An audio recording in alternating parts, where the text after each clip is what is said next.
The latest sovereign ratings downgrades imposed on South Africa have dealt a blow to the country's economic recovery plan. And says Business Unity South Africa should spur government into action to address the issues raised by Moody's and Fitch.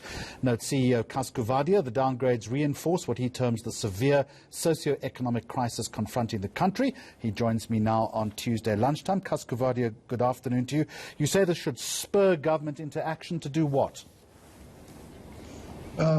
Jeremy, everything that the rating agencies give as reasons for taking us further into junk status, we know. So it's public expenditure, public sector expenditure, it's SOEs, it's our fiscal problem, it's our lack of a growth trend. Now, these are all issues we know about, and we've got to pull together as a country to urgently address these. And I think that what we've said is that probably the least difficult way of at least getting started is to do what we can to raise confidence and to instill confidence. And we believe that there are things that can be done almost immediately to do that. So issuing the RFP for the next tranche of renewables, issue that financial sector bid for that. A significant amount of money comes into the economy, invest into the economy. Sort out the licensing for mining exploration. Do that, and the Minerals Council people tell me that there'll be investment into mining exploration.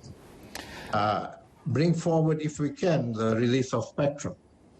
If the capacity issue at NERSA, then let's deal with those capacity. Sorry, not at NERSA, at ICASA.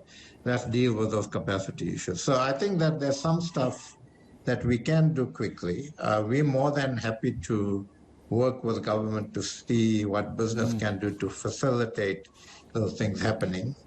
And at least that shows that we're moving in the right direction. We will raise confidence amongst the public and amongst investors, and we'll release some private sector funding into the economy. Now, the list that you've just given me is not a new list. Don't you feel sometimes that you're beating your head against the wall, that government is simply incapable of acting with the speed that you're suggesting? Jeremy, look, the list isn't a new list, but we've got to keep on putting it on the table, and we've got to try and impress upon whoever is willing to listen that we need to do this, and that whatever business can do, whatever capacity we can bring to bear to do it, we will bring to bear. I think, it's senseless pointing fingers at each other now. I think that we, in a situation where we've got to push away at this, we've got to come together to actually get these things done.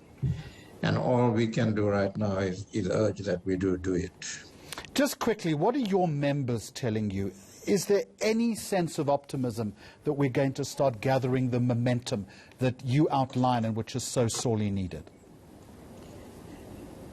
Jeremy, unfortunately, there's very little optimism. It's not something I take relish in saying, but I think that we need to be honest about this. So there's very little optimism. There's pockets of stuff happening, but nothing of significance. I think that commitments have been made to invest at the investment conference, but for those investments to flow, we're going to have to actually create the environment for that.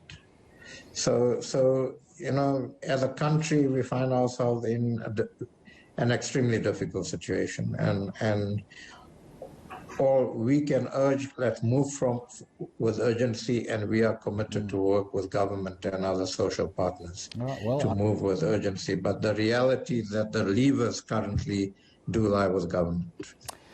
I appreciate your frankness and that very honest, albeit gloomy assessment from Business Unity South Africa. Kaskuvadia, we've got a bulletin of sport.